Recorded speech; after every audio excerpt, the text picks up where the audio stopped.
Quiero dirigirlo, por favor, a que podamos ir a Lucas capítulo 10. Lucas capítulo 10. Culminaremos un capítulo más esta mañana por la misericordia de Dios. Lucas capítulo 10.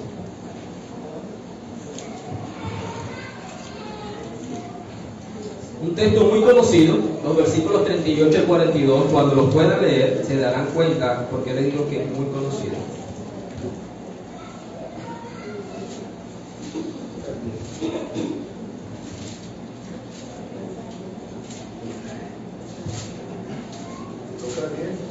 Los versículos 38 al 42.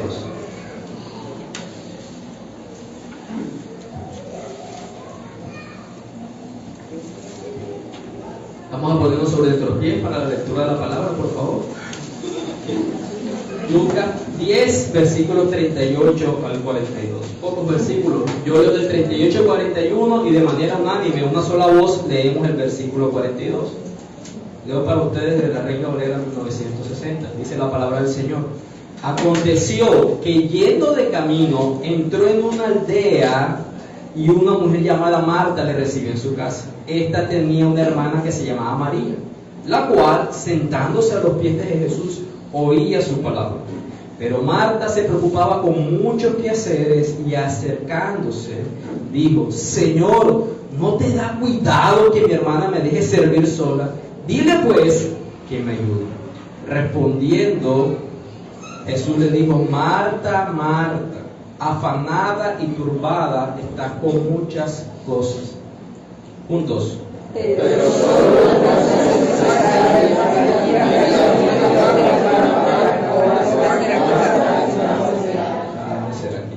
Vamos a orar. Amado Dios, Padre Celestial, meditábamos en lo que tu salmo decía ahorita, que venimos a tu casa a contemplar la hermosura de tu ser. Y contemplamos tu ser al contemplar tu palabra, Dios. Nos has dado la bendición de tener este lugar, esta casa físicamente hablando, para que tu edificio de creyentes, de iglesia, pueda reunirse en pos de ti, a sentarse y escuchar tu palabra. Pero que nuestro corazón, Señor, no solo haga lo que nuestro cuerpo hace, que es estar dispuesto a escuchar. Que nuestro corazón pueda estar atento a tu mensaje, atento a tu propia voz. Y que en tu infinita gracia no tengas en cuenta las muchas debilidades del predicador, las muchas debilidades de esta iglesia, Señor, sino por amor a tu propio nombre, amor que tienes con tu pueblo, transforme nuestros corazones a la luz de esta verdad. Realmente, Dios, queremos disfrutar de ti en esta mañana. Realmente, Dios, queremos experimentar tu presencia en nosotros y en medio de nosotros. Motivos te damos para que no fuera así. Pero tu gracia es mayor y esa es nuestra esperanza en Cristo Jesús. Bendito sea, Padre. Amén y amén. Pueden sentarse, hermano.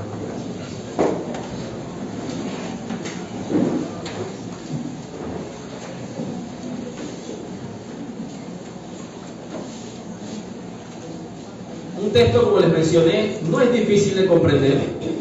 Creo que son de esos textos que, como predicadores, sentimos que hemos leído y hemos predicado, por decirlo de alguna manera, aunque predicar no es leer. Pero todos nosotros miramos este texto y entendemos que hay una relación de dos hermanas, que una está afanada y turbada, que la otra se sentó a escuchar a Jesús y que la Biblia dice, ella ha escogido la parte buena. La conclusión es, ¿qué haces? ¿Qué decides? Escoge lo mejor. Amén. Nos vamos a la casa. Por eso les digo que no tiene profundidades teológicas, aunque sí contiene teología y doctrina, y que es muy aplicativo para nosotros, lo cual me encanta que así sea, porque como escuchábamos en la mañana, el Evangelio es una doctrina de vida. ¿Qué quiere decir eso? Que el Evangelio es una doctrina que se evidencia y que se vive en la cotidianidad de nuestro ser. Lo desperté, pobrecito. Tranquilo, esto está bien. Me refiero no que yo me despierte, que los niños son niños y lloran a esa edad. El hecho es que a la luz de lo que les acabo de decir, la evidencia del tema se trata de las prioridades del creyente. Tú miras este texto y inmediatamente podemos decir, ¿de qué trata la historia? De la prioridad del creyente. ¿Cuáles son las prioridades que el creyente debería tener? En realidad, ¿cuál es la prioridad? porque Jesús dice que solo una es necesaria. Y conforme esa prioridad debes escoger. Y ese es el título del sermón: elige la mejor parte. Elige la mejor parte. Dentro de los muchos juegos que podíamos recrearnos en nuestra infancia, hay algunos de ellos que permanecen aunque seamos adultos. Uno de esos, a lo que les gusta, es jugar a armar rompecabezas. ¿Recuerdan los rompecabezas, no?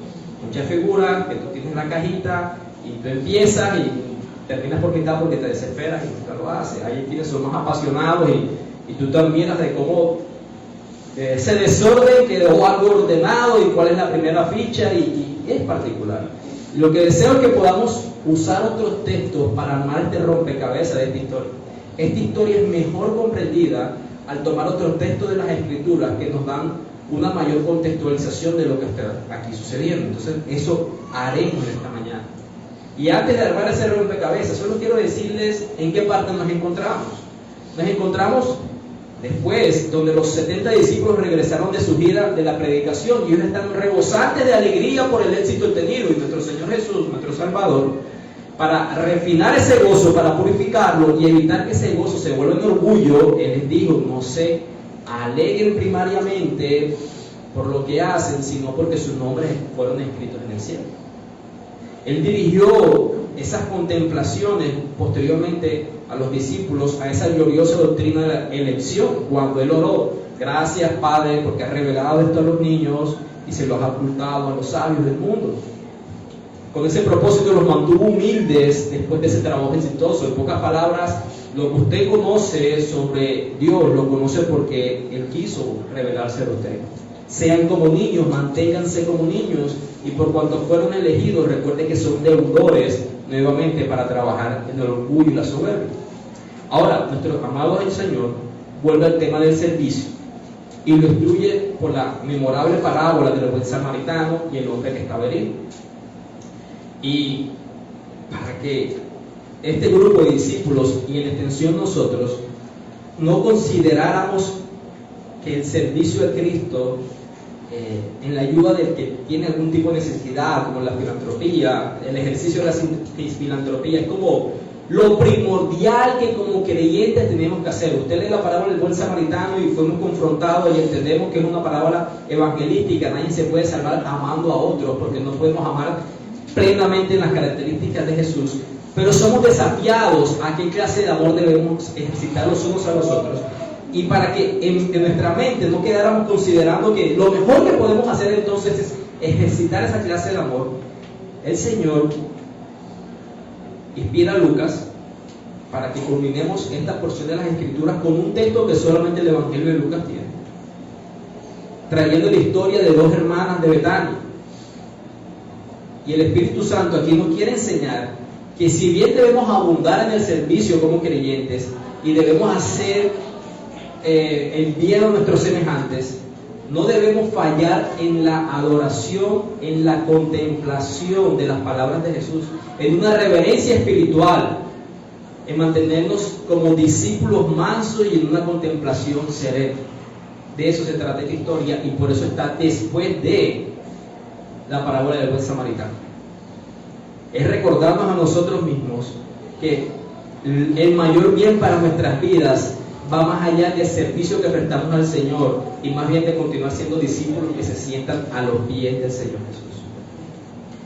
¿Cómo quiero que podamos contemplar esta historia o esta porción? De manera muy sencilla, desde su interpretación y su aplicación. Es una porción muy contemplativa y aplicativa para todos nosotros. Y como les mencioné, no tiene complejidades doctrinales, pero quiero que lo podamos ver así. Vamos a interpretar el texto, es decir, vamos a ver qué es lo que el texto enseña a la luz de las Escrituras, y luego vamos a aplicar el texto. No lo vamos a hacer generalmente como usamos otros textos versículo a versículo. Vamos a tomar toda la historia, vamos a ver de qué trata la historia, interpretarla, y luego vamos a aplicar esa historia, que es como lo principal de este siglo. Cuando ustedes han considerado esta historia, vamos a ver la interpretación. Muchas veces, y muchas personas, tendemos a ver la historia de María y de Marta, dos hermanas, exaltando a una y condenando a la otra. Tomamos a Marta y la llevamos al punto que es casi una mujer mundana. Como si se tratara de una persona incrédula y que su manera de actuar fuera como de alguien inconverso, como que desecha el valor espiritual por asuntos cotidianos y regulares. Pero miremos otros textos, conozcamos un poco más de estas hermanas, particularmente de Marta, para que no sigamos haciendo, si lo hemos hecho, esos tipos de juicios sobre esta mujer. Vamos a ir al Evangelio de Juan. Yo creo que algunos seguramente ya saben quién es Marta y quién es María. Pero si ustedes conocen un poco más de esos nombres, y yo les menciono otro nombre, de un hombre, Lázaro, que es el que el Señor resucitó, de ese sí sé un poco más. Marta y María son hermanas de Lázaro. Ya con eso en mente nos damos cuenta que son personajes, estas hermanas y sus hermanos, regulares en la historia de los evangelios. Les decía que fuéramos a Juan capítulo 11, ahí tenemos el relato de la muerte de Lázaro. Vamos a leer los versículos del 1 al 5 y vamos a conocer un poco más sobre esta familia. Juan 11, versículos del 1 al 5 dice: estaba enfermo cierto hombre llamado Lázaro de Betania. Por eso les decía al inicio que en el relato que tenemos en nuestro texto sobre Lucas capítulo 10, que dice que cierta aldea, yo les mencionaba que era Betania. ¿Por qué? Porque en el texto de Juan nos damos cuenta que esta familia vivía en esa población, en Betania, la aldea de María y de su hermana Marta. María, cuyo hermano Lázaro estaba enfermo, fue la que ungió al Señor con perfume y le secó los pies con sus cabellos. Las hermanas entonces mandaron a decir a Jesús: Señor, el que tú amas está enfermo. Cuando Jesús lo oyó, dijo: esta enfermedad no es para muerte, sino para la gloria de Dios, para que el Hijo de Dios sea glorificado por medio de ella. Miren el versículo 5: y Jesús amaba a Marta, a su hermana y a Lázaro. ¿Ven? Condenamos a Marta, pero Marta es amada por Jesús. Ahora, aquí nos estamos dando cuenta que viven en Betania.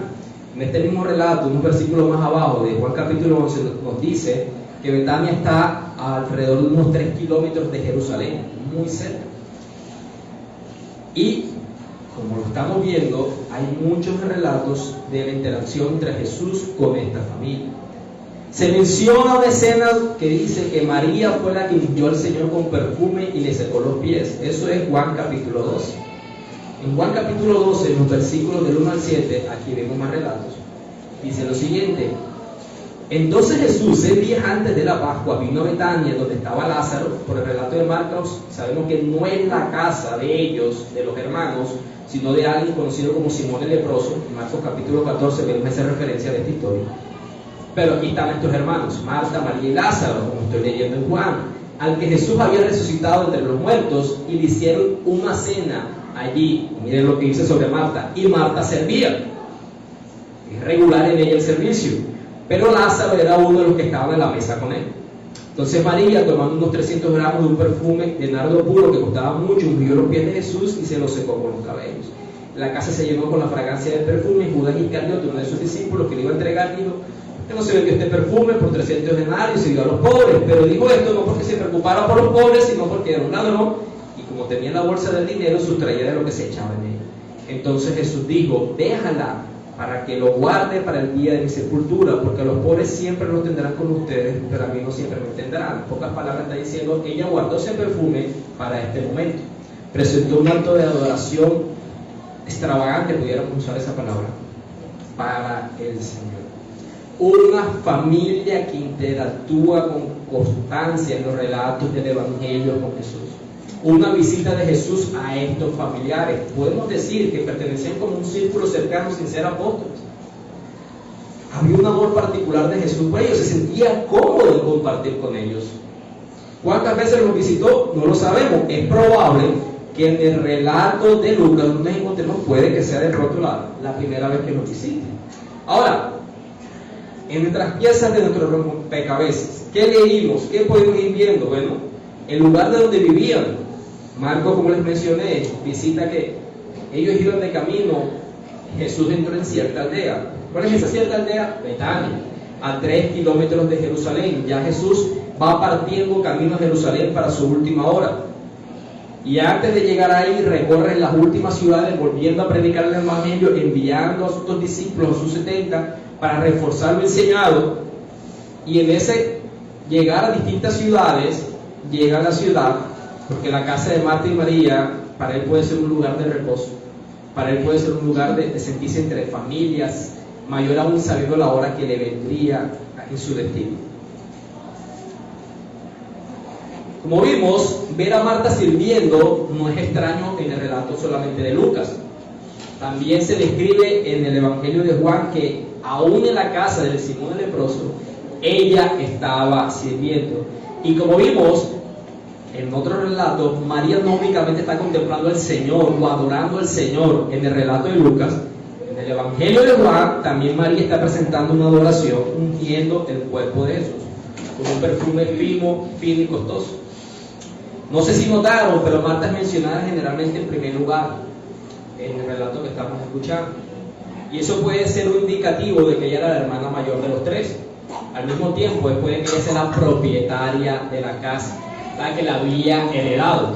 Eso nos puede hacer pensar que una de las cosas por las cuales ella se preocupaba tanto por recibir al Señor, incluso en el relato de Lucas que hemos leído, dice que él venía y Marta sale a su encuentro y lo recibe en su casa. Ella era la dueña de la casa, probablemente, por eso su predisposición, o más bien su disposición constante, es la palabra adecuada, para servir a Jesús.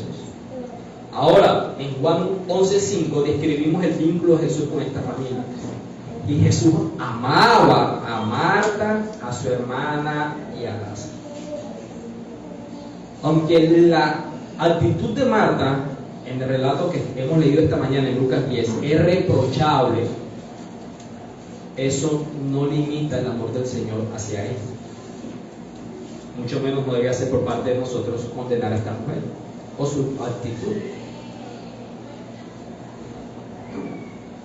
Algo más de contextualización. Las mujeres no podían en ese tiempo cultural participar de las enseñanzas de los rabíes o de los maestros de la época en la misma sala.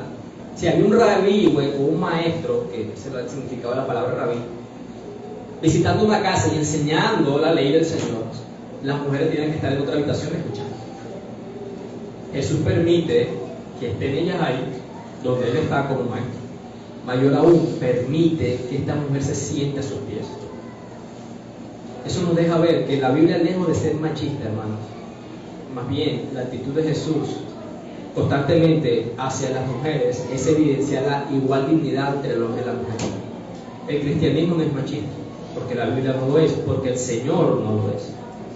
¿Y por qué se sentó a sus pies? Recuerden cómo eran las enseñanzas en esa época por parte de los rabíes. Generalmente ellos estaban sentados, y aquí después de haber comido, ¿cómo comían? No como, allá no había un comedor como a la altura que usted y yo nos sentamos, sino que ellos se sentaban en una mesa bajita, y la manera de sentarse no era con los pies cruzados, sino como los pies hacia atrás. Por eso ellas, al sentarse a sus pies, están muy cerca de Jesús. Es como buscar la posición privilegiada mientras que el que está enseñando está hablando. Ahí cerquita detrás de él para no perderse de nada de las palabras de Jesús. Por eso la relación de que ella se sentaba a sus pies, en el versículo 39 de Lucas 10. Ahora, ¿por qué hay un énfasis tan marcado de Marta para servir? ¿Por qué hay un énfasis tan marcado de Marta para servir? Otro asunto cultural para comprender mejor la historia. En esa cultura, hermanos, el servicio para ellos es de mucha relevancia. Miren, por ejemplo, ahí mismo, Lucas 11, los versículos 5 al 8, leo para ustedes.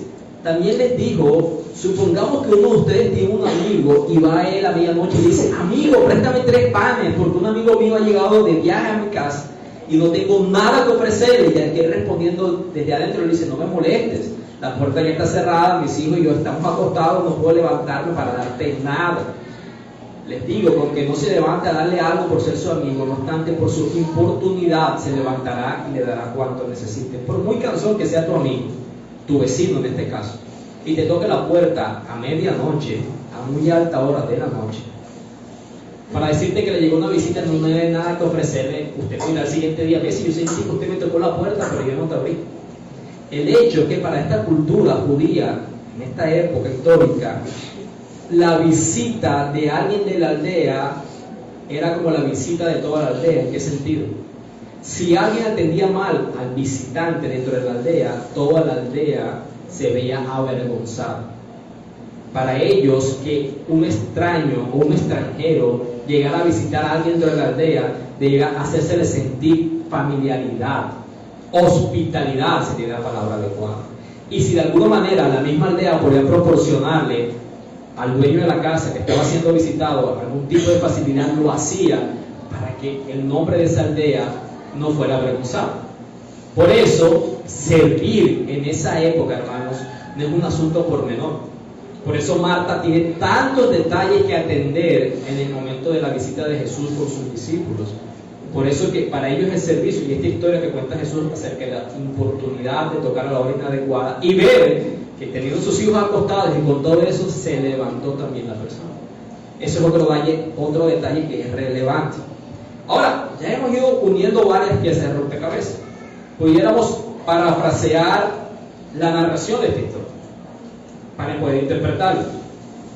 ¿Cómo pudiéramos decir? Bueno, Marta y María, ellas eran dos excelentísimas hermanas, ambas creyentes, convertidas, ambas amaban a Jesús y ambas eran amadas por Jesús. Se nos dice expresamente que Jesús amaba a María, a Marta y a Lázaro. Ambas eran de un espíritu escogido por el Señor. Quiero decir, el Señor seleccionaba la casa de ellos con regularidad, seguramente porque era una familia inusualmente amable y donde Él se sentía bien. Estas personas representan de diferentes formas la excelencia que debe tener el creyente para con su Señor. Y creo que es completamente incorrecto tratar a Marta, como muchos hemos hecho en algún momento, como si ella no tuviera amor por las cosas buenas. No fue así. Marta era una mujer muy estimable y ferviente, una verdadera creyente y una ardiente seguidora de Jesús, cuyo gozo era hospedar a su Señor con la mayor regularidad posible para servirle y atenderle. Cuando el Señor llega a Betania, el primer pensamiento de Marta fue: ven a mi casa, quédate aquí, tú eres el huésped más noble que yo puedo recibir y quiero prepararte algún tipo de banquete que sea espléndido conforme al título de honor que tú tienes. Quizás Marta notaba el cansancio que podía tener el Señor por su ministerio terrenal. Quizás en el Señor era evidente que físicamente no correspondía su verdad cronológica con lo que tenía físicamente. Una vida desgastada en el servicio, inclemente en el camino del sol y muchas cosas que hacía.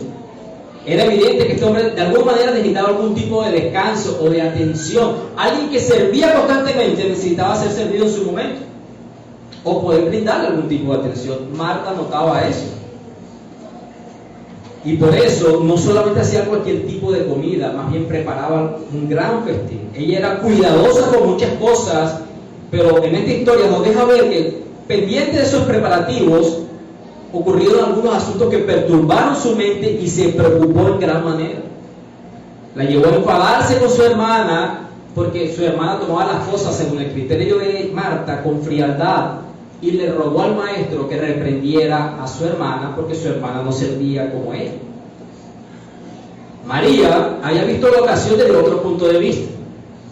Tan pronto como vio a Jesús entrar por la casa, pensó: qué privilegio tengo ahora de escuchar con mucho entusiasmo a un maestro así y atesorar sus preciosas palabras. Este es el Hijo de Dios, yo le quiero adorar. Cada palabra que Él pronuncie va a quedar grabada en mi memoria, no me lo quiero perder. María se olvidó de las necesidades tanto que su maestro pudiera tener como la de los seguidores. No nos deja ver que le ofreciera algo de tomar. Ella estaba más bien abrumada por la reverencia y tan envuelta en devoto asombro que se olvidó de todas las cosas externas. María ni siquiera pensó en Marta. No vio a Marta si estaba muy ocupada. Más bien prestaba continuamente atención a las palabras de gracia que su Salvador estaba pronunciando. ¿Recuerdan la escena donde en la transfiguración del Señor, que Pedro es tan abrumado por esa experiencia de la gloria de Dios que él quiere construir como una especie de tabernáculo para quedarse ahí? Ya no le importa a sus demás compañeros. Esto que estoy viviendo es tan maravilloso que yo no me quiero descender de este monte. Así estaba María sentada a los pies del Señor contemplando la gloria de Dios. María no tenía ni la voluntad ni de censurar, ni de elogiar, ni de pensar siquiera en sí misma. Todo se había ido de ella, excepto su Señor y la palabra que éste estaba pronunciando. Como vemos, hermanos, María también estaba sirviendo a Cristo como Marta le estaba sirviendo. Marta tenía la intención de honrar a Cristo al igual que María. Ambas coincidieron con su elección, honrar a Cristo, pero difirieron en la forma de realizarlo. Jesús no censura el servicio de Marta. Él no le dice, por estar sirviendo hiciste algo malo. Sin embargo, sí elogia directamente a María por haber elegido la parte buena o la mejor parte. Esa es como la manera de interpretar la historia. Y aquí pudiéramos decir amén, oramos, nos podemos ir. Ahora vamos a ver las implicaciones del texto que nos dan aplicaciones. Les decía, la historia no tiene muchas profundidades para comprenderse. Ambas coincidieron en honrar a su Señor, pero difirieron en la manera en que lo hicieron. En medio de esa escena se deja ver la actitud de una en comparación con la actitud de otra y las palabras del Señor frente al escenario de cada una de las hermanas. Pero aquí, en las implicaciones y en las aplicaciones, quiero que podamos ver detalles para profundizar en las actitudes de ellas y en las palabras de Jesús frente a esas actitudes. Porque considero que hay muchas meditaciones aplicativas para nosotros. Creo que es un texto de mucha aplicabilidad para nosotros al día de hoy. Soy honesto, estas implicaciones no llevan el orden de los versículos. Conforme iba elaborando el sermón, iba meditando, escribiendo, puede que empecemos de arriba hacia abajo, del medio, estaremos ahí saltando con la misma idea. Bueno, igual, ya comprendemos la historia. Vamos a ir escuchando. ¿Cuántas son? No sé, no las enumeré. Son varias. No son largas. Dice: el Evangelio es para la cotidianidad. A lo largo de estudiar el Evangelio de Lucas, capítulo a capítulo, nos hemos asombrado con la interacción de Jesús en su ministerio terrenal, en sepelios, visitando a fariseos, en mensajes públicos como el Sermón del Monte, sanando, obrando milagrosamente, deteniendo tormentas. Pero aquí estamos viendo a Jesús en el seno de un hogar. Muchas veces nosotros consideramos que el Evangelio tiene que ver con asuntos muy trascendentales en nuestras vidas. Y olvidamos que el Evangelio tiene que ver con usted y conmigo viviéndolo desde la casa. Esto es una historia entre dos hermanas. Y hermanos, en nuestro hogar, el trato entre hermanos son oportunidades para que el Evangelio resplandezca y Dios sea glorificado. El contexto de esta historia es una relación familiar y quedó aquí en las Escrituras. Eso nos debe hacer pensar cómo está tu vivencia del Evangelio en tu casa. Pastor, ¿cómo está la vivencia de su Evangelio en su casa? Ya van a conocer algo de las incidencias de lo que el pastor no vive, como todos nosotros, dentro de su casa en ocasiones. Eso es maravilloso, hermanos, porque queremos que el Evangelio luzca en nosotros el día domingo. Aquí todos parecemos santos, creyentes, porque estamos sentados atendiendo la palabra. Pero es en nuestra casa donde se evidencia la comprensión real que tenemos del Evangelio. Aquí es evidente que hay una diferencia entre Marta y María, y por favor no me digas, se parecen porque ambos nombres empiezan con M, pero terminan distintos. Uno se llama Marta y otra es María. Esa no es la diferencia que yo espero que ustedes noten. Yo quiero que ustedes noten que la diferencia entre Marta y María es la misma entre escuchar a Jesús y hacer algo para Jesús sin escucharlo. Esta historia tiene que ver con prioridades. Si alguien está hablando en esta casa, incluso con el parlante, y puede estar en este momento preparando unos alimentos en la cocina, de alguna manera u otra esa persona puede estar escuchando, pero no está prestando atención. Y muchos de nosotros podemos encontrarnos haciendo cosas para el Señor, sin estar primero escuchando al Señor. Y no es lo mismo. Y no luce igual.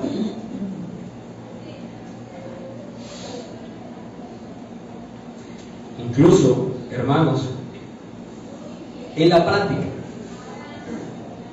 ¿cómo hacemos para escuchar al Señor en la regularidad de nuestro diario vivir? Vidas súper ocupadas, vidas súper cansadas.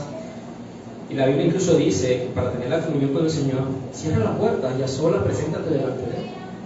¿Por qué dice eso? ¿Tiene algo de malo ir en el carro escuchando una alabanza, una predica? No, yo creo que eso es aprovechar el tiempo. Pero si la única exposición a las palabras del Señor que tenemos son mientras estamos ocupados, nuestro servicio al Señor va a lucir como el de Marta. Aquí surge la pregunta entonces, ¿cuáles son tus prioridades? ¿O cuál es tu prioridad en el día?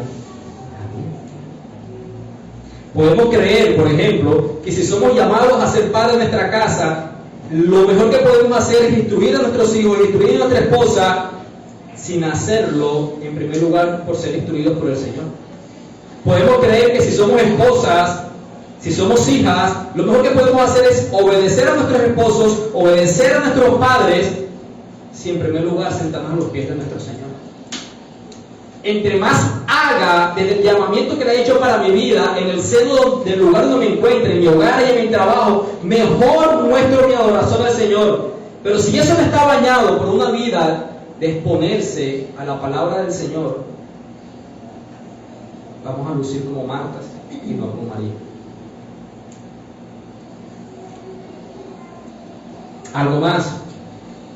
Al terminar la historia, en la respuesta de Jesús, Jesús dice, mira, ella escogió la buena parte, la cual no le será quitada.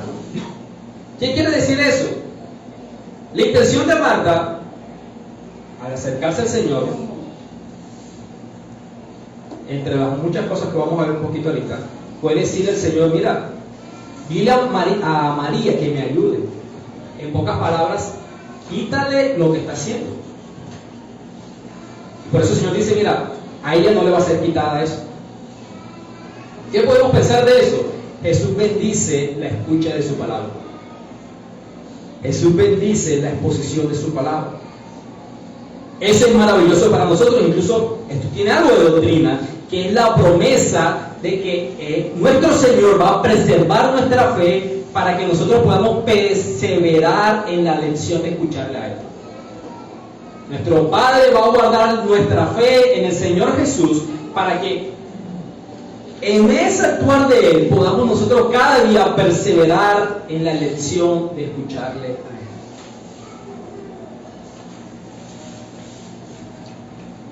Qué maravilloso es, hermanos, saber, por ejemplo, dice el apóstol Pablo en Romanos, ¿quién nos puede separar del amor de Dios para nosotros en Cristo Jesús?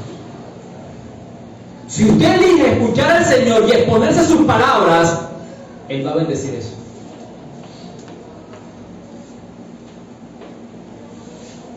Aunque, por ejemplo, eso implique que en su elección usted se abstenga de asuntos lícitos que por algún momento de su vida no pueda continuar, porque le va a interrumpir a usted exponerse al Señor. Oye, me han dado un ascenso, pero implica que no puedo estar expuesto a la palabra del Señor el día domingo.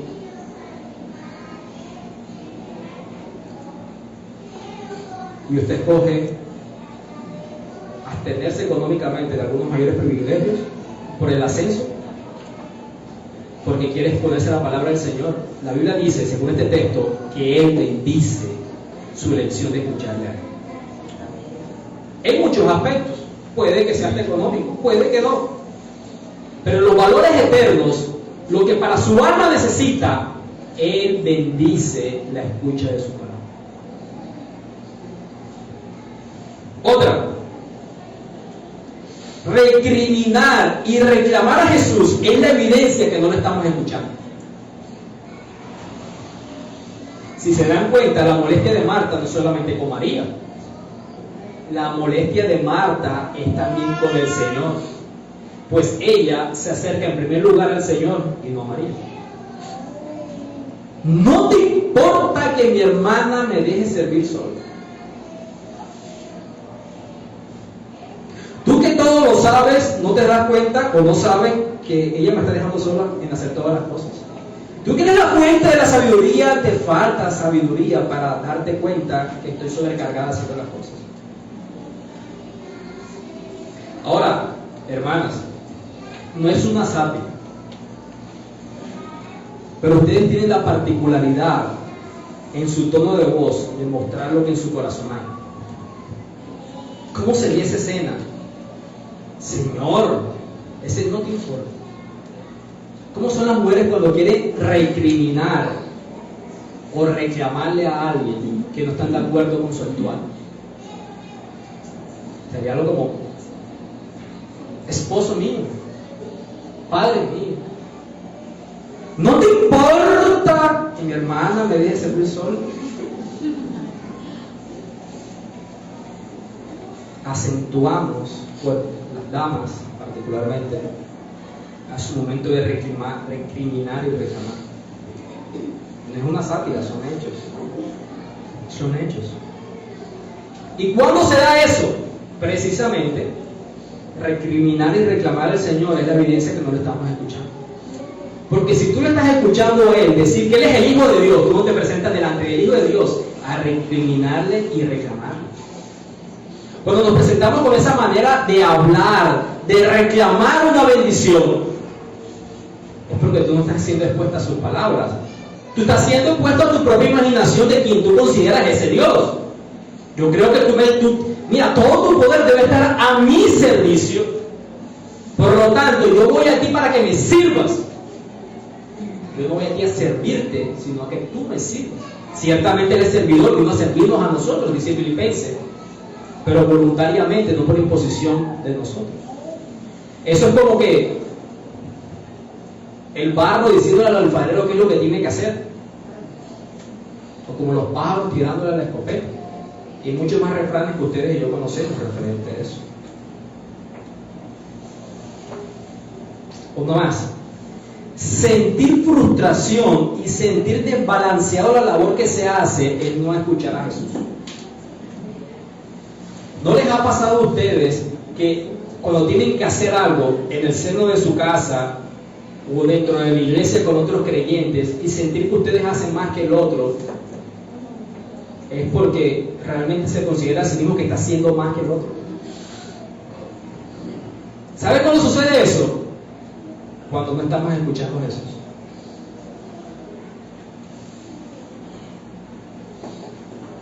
Muchas veces nos sentimos en una posición de demandar porque nuestro actuar, nuestro propio criterio es superior al del otro.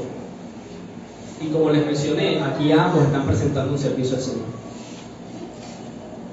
Cuando nos sentimos insatisfechos con lo que el otro no hace, que lo que el otro está haciendo no se parece a lo mío, cuando sentimos esa insatisfacción y esa frustración, cuando estamos sirviendo al Señor sin escuchar al Señor.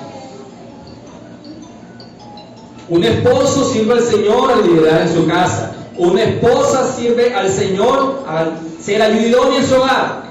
Cuando alguno siente desbalanceado el servicio que presta el Señor, tanto el hombre como la mujer, es porque está sirviendo en el seno de su hogar sin estar escuchando al Señor, sin presentarse delante de su Señor a que lo exponga a las verdades eternas que Él tiene en su palabra. ¿Se han sentido así en sus casas? Como que yo hago más que lo que el otro hace.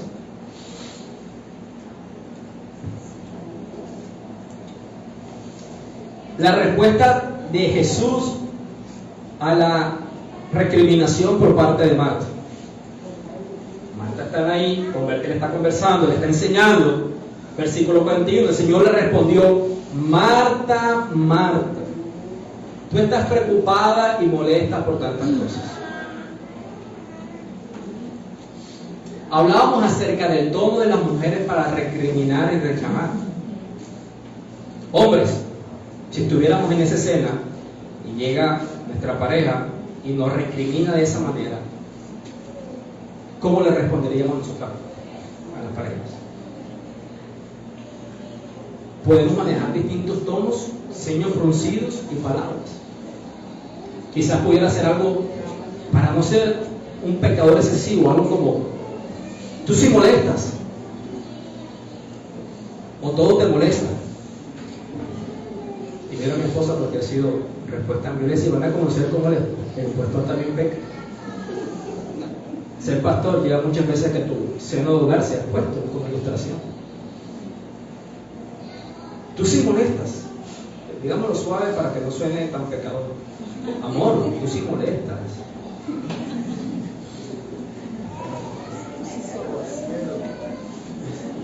Jesús no respondió así, hermanos. Miren un detalle particular. Marta, Marta. En las Escrituras, en el Antiguo Testamento y en el Nuevo Testamento, tenemos porciones, textos que nos dejan ver la interactuación de Dios llamando a personas, mencionando el nombre de la persona 2 veces.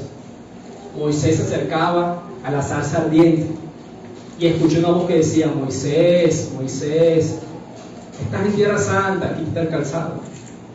Saulo iba de camino a Damasco a perseguir a la iglesia. Saulo, Saulo, ¿por qué me persigues? Este recurso literario, hermanos, es una corrección compasiva en el lenguaje. Es como si le estuviera diciendo: querida Marta, amada Marta. Hermanos, el Señor corrigió amorosamente.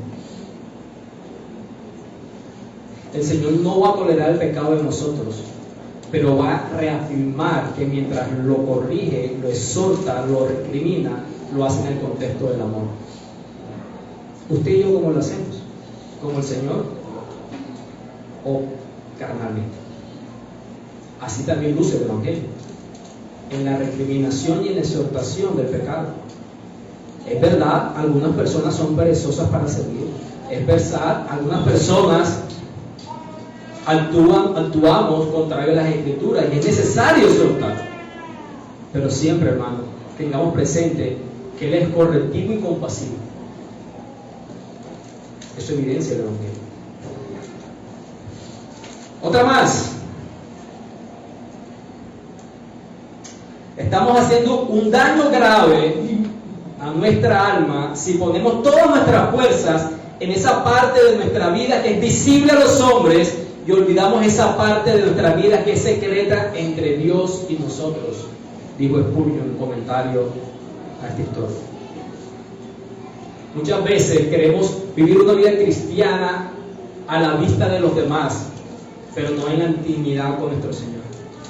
Lo que somos como creyentes se evidencia ahí, a solas con Él, primariamente, antes que en un estado público delante de los demás. Y créanme que eso se va a notar. Se notó entre Marta, se notó entre María.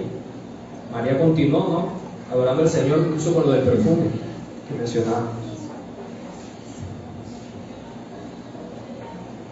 La actitud de Marta, en cierta medida, ella pretendía hacer del servicio un crédito para sí misma como la dueña de la casa. En cualquier caso, el yo surgió cuando empezó a cansarse y se quejó de que la dejaban servir sola. Por eso les decía que se va a notar. Cuando hacemos las cosas para lucirnos, va a ser evidente en nuestro carácter y testimonio delante de los demás. Cuando hacemos las cosas por nuestro nombre, por nuestra posición delante de las personas y no como un acto de adoración al Señor, el resultado de ser expuesto a la escucha de su palabra va a lucir así como el de Marta. Dios humilla al soberbio. Amén a eso, porque así nos santifica. Miren esta. La actividad, si no está equilibrada con la devoción, tiende a envanecernos y por lo tanto a impedir la aceptación de Dios. Queremos servir al Señor y que Él se sienta honrado, pero si lo hacemos como el resultado que sea de la devoción con Él, ¿saben qué va a hacer Él? No se va a sentir agradado y todo lo contrario, va a reprocharnos. Todo esfuerzo por servir al Señor y que Él no se sienta agradado. Es tan importante servir, hermanos, Pero es importantísimo que el servicio esté equilibrado con la devoción. De lo contrario, nos vamos a envanecer. Y dice las Escrituras que Él resiste al soberbio, pero da gracia al humilde.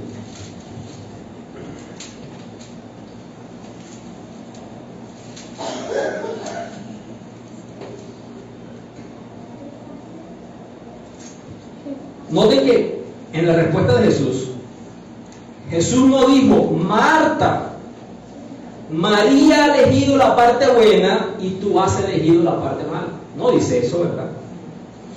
Él dice: Marta, Marta, tú estás preocupada y estás molesta por tantas cosas. Una sola cosa es necesaria y María ha escogido la mejor parte, la parte buena. Jesús no está diciendo que servir de la forma en que Marta lo estaba haciendo fuera algo malo.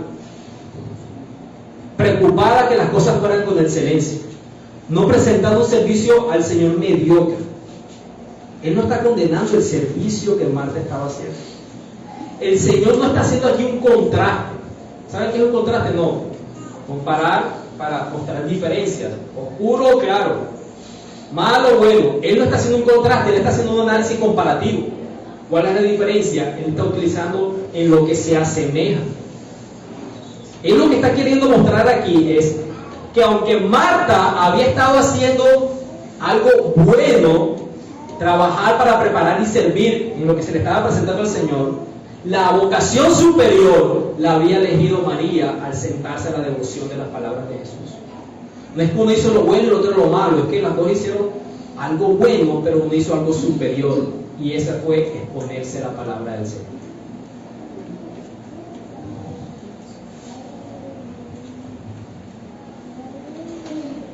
Miren esto: al estar plenamente concentrado en Jesús, no puede criticar o pensar en las acciones de Marta. María no pensó: Marta está mal, debería aprovechar el privilegio que tenemos de tener el maestro en nuestra casa. Eso es como cuando estamos escuchando un sermón y estamos considerando que este sermón aplica a otro. Nos preocupamos más. Espiritual es para un grupo particular de creyentes, aquellos que han sido llamados para ser maestros de escuela dominical, de niños, algún tipo de ministerio incluido la enseñanza, ¿no?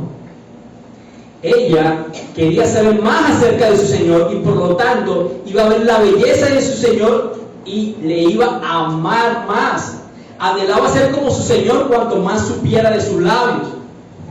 Hermanos, nada es más importante como la verdad divina. Esa es la prioridad. Y el Señor se pone del lado de María. Esta oportunidad de ser expuesto a la enseñanza del Señor hoy en día es tan rara en los púlpitos, y ustedes tienen que reconocerlo así, que por un periodo de tiempo nos ha tocado exponernos virtualmente, y luego de un periodo de tiempo de tener un lugar donde podemos concentrarnos en la predicación de su palabra, que ha surgido en nuestros corazones. Al principio empezamos la carrera con muchas energías, y al pasar el tiempo, ¿cómo está nuestro apetito espiritual de ser expuesto a la predicación de la palabra del Señor? ¿Saben ustedes que el Señor no llega aquí a esta casa a las 9:30 o 9:45 cuando empiezan las alabanzas? ¿Saben ustedes quién está hablándonos a nosotros desde la escuela dominical? ¿Saben ustedes quién está hablando a nosotros en las reuniones de oración los días entre semana a las 6:30 de la tarde? ¿Saben ustedes quién está hablando de nosotros por medio de los maestros de las reuniones de varones y de mujeres que se hacen cada 15 días? ¿Ustedes comen 3 veces al día? Escoger un solo momento de la enseñanza que el Señor hace por medio de los recursos que nos ha dado como iglesia es como si usted escogiera un solo alimento a la semana y al día.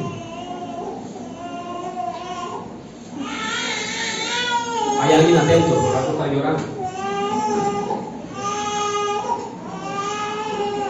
Uno más.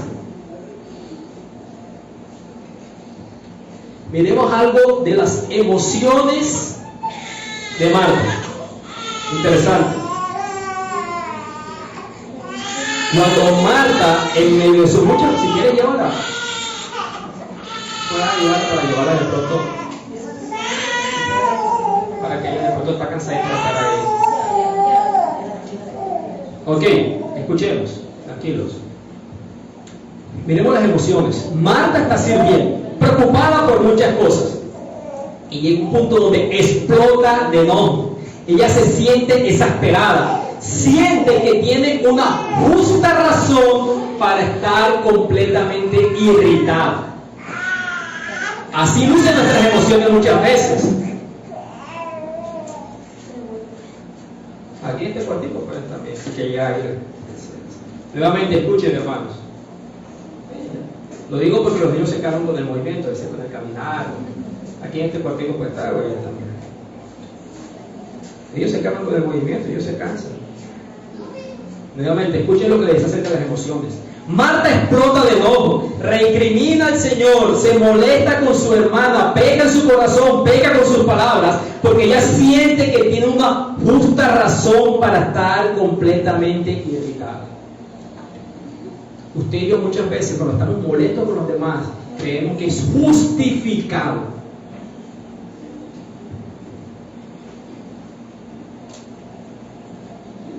Y no solamente, hermanos, estalló contra María, sino también contra el Señor. ¿Cuándo sentimos que nuestro enojo es justificado? Cuando no escuchamos a Jesús. Cuando pasamos más tiempo haciendo que en la devoción espiritual.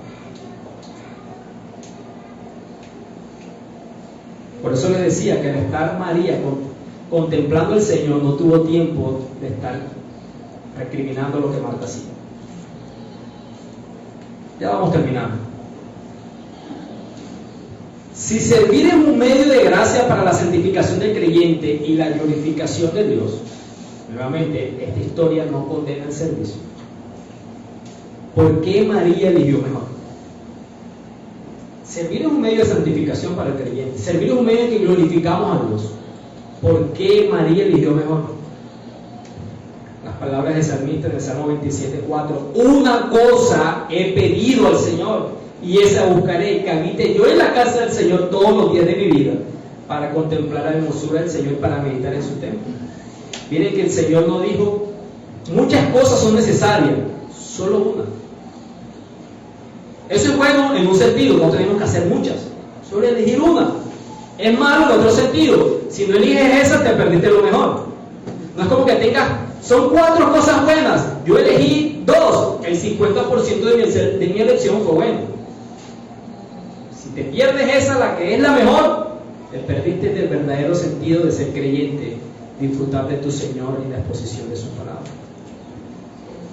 Pablo decía en Filipenses capítulo 3, versículos 8 y 3, dice: y aún más yo estimo como pérdida todas las cosas en vista del incomparable valor de conocer a Cristo Jesús mi Señor. Por él lo he perdido todo y lo considero como basura a fin de ganar a Cristo, hermano. Yo mismo no considero haberlo ya alcanzado, pero una cosa hago, dijo Pablo, olvidando lo que queda atrás y extendiéndome a lo que está delante. Pablo entendía que lo mejor que podía hacer, más allá de servir a la iglesia, era conocer a su Señor, sentarse a los pies de su Señor. Hermanos, ¿por qué María eligió lo mejor? Porque conocer a Cristo tiene un valor inconmensurable,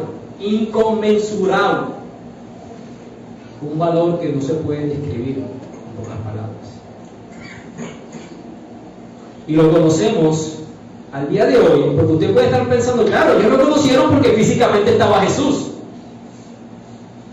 Pero ¿cómo conocemos a Jesús y nos exponemos a su palabra al día de hoy?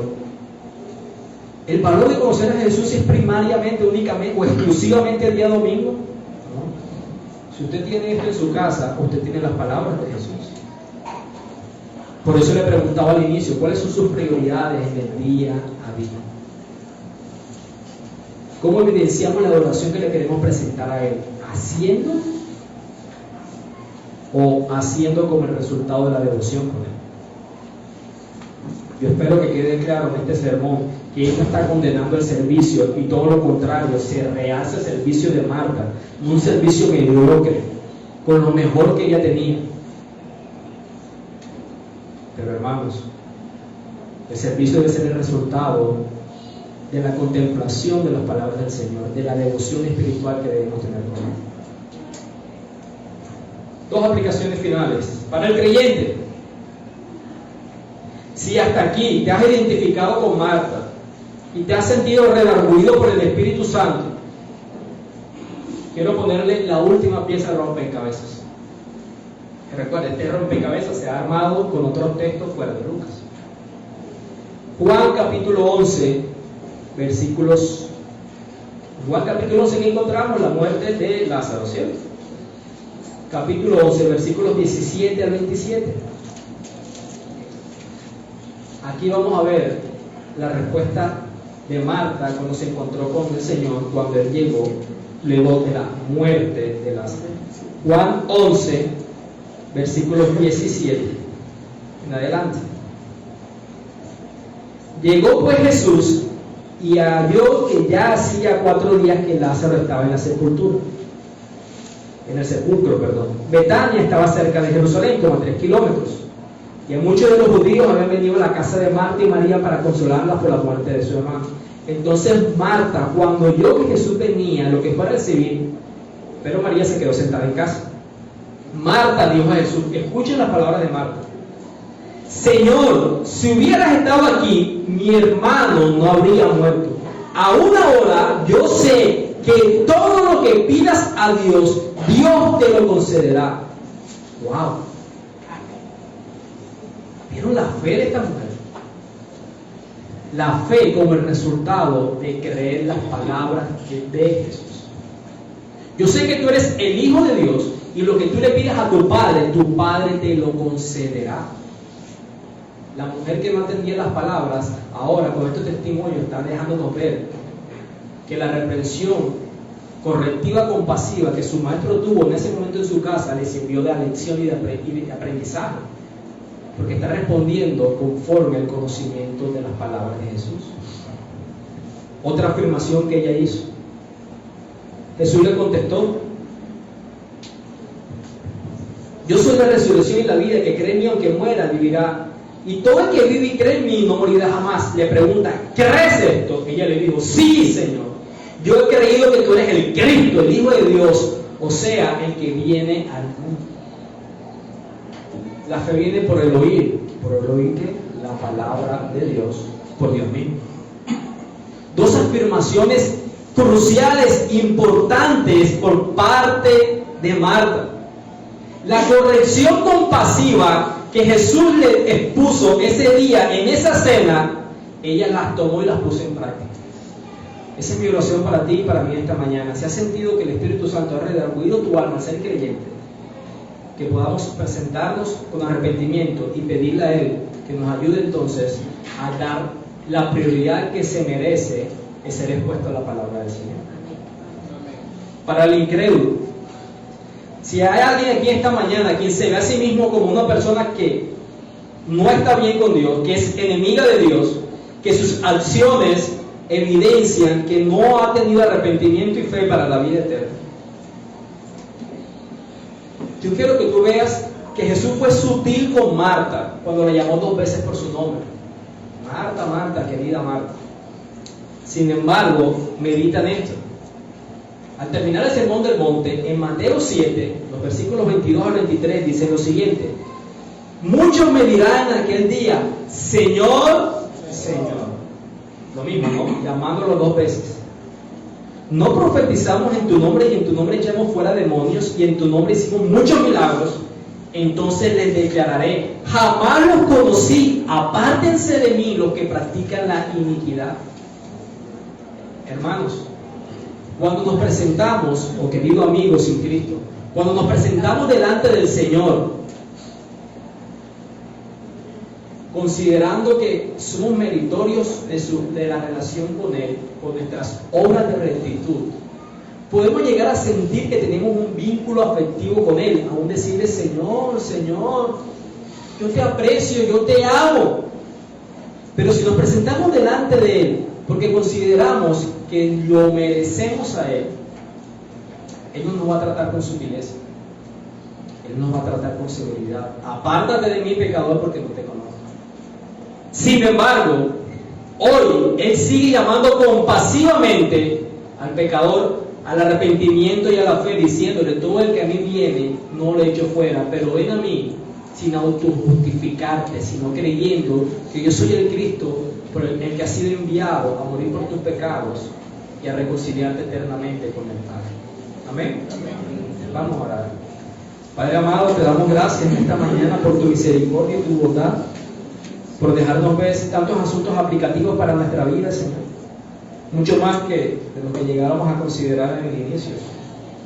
Queremos pedirte, Padre, perdón. Aquellos que sentimos convicción de pecado, porque nuestra devoción o nuestro servicio muchas veces ha lucido no como el resultado de contemplar tus palabras, sino más bien en busca del mérito propio, Dios. Queremos pedirte perdón cuando nuestro pecado, Señor, ha sido manifiesto en el seno de nuestro hogar, en las relaciones interpersonales más cercanas que tenemos, como el resultado de no ir a ti a escuchar tus palabras. Queremos pedirte que santifique nuestro corazón y que cada día podamos elegir la mejor parte, aquella que es conocerte a ti por medio de tu palabra revelada, Dios. Bendícenos con el regreso a nuestro hogar. Amén y amén.